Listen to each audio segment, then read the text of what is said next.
अस्सलाम वालेकुम friends, welcome to Laiba health tips. Viewers, मैं आपसे रिक्वेस्ट करना चाहती हूँ कि अगर आपने मेरे चैनल को सब्सक्राइब नहीं किया तो प्लीज़ सब्सक्राइब बटन पे क्लिक कर दीजिए और वीडियोस को लाइक और शेयर भी कर दिया कीजिए। Thank you.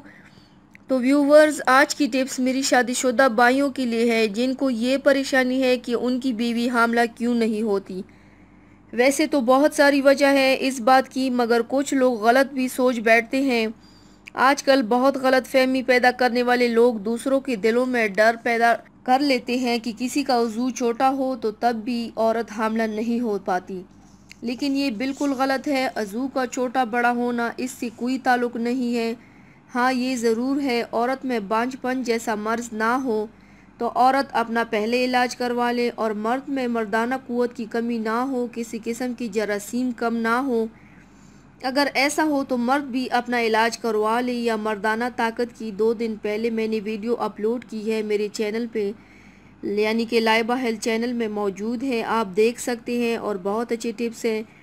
किसी हकीम या डॉक्टर के पास कोई जाने की ज़रूरत नहीं पड़ेगी। बाकी इसके अलावा मैं आपको कुछ तरीका बताऊंगी कि औरत को जल्द से जल्द कैसे हमला किया जाए। अगर तो मर्द औरत इलाज के हिसाब से बिल्कुल ठीक है, 2 औकात का ख्याल ज़रूर रखें। वो ये कि एक तो जब औरत को माहवारी के दिन शुरू होने तक 7 दिन रह जाएं तो उसी दौरान मुबाशरत करने का सिलसिला तेज़ रखें, लेकिन चांसेस इस ड्यूरेशन में बहुत कम होते हैं।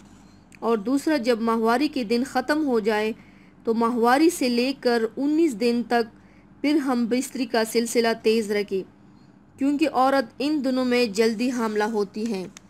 दूसरा ये कि आप जब भी हम बिस्तरी शुरू करें तो औरत की कमर के नीचे एक तकिया ज़रूर रखें। इस मर्द के उज़ू से निकलने वाला स्पर्म बच्चेदानी तक आसानी से पहुंच जाएगा।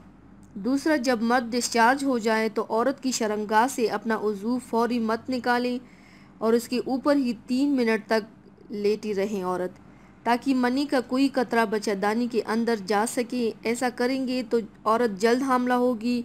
हम बिस्तरी से फारिग होने के बाद हमेशा औरत की टांगें ऊपर की जानिब रखनी चाहिए।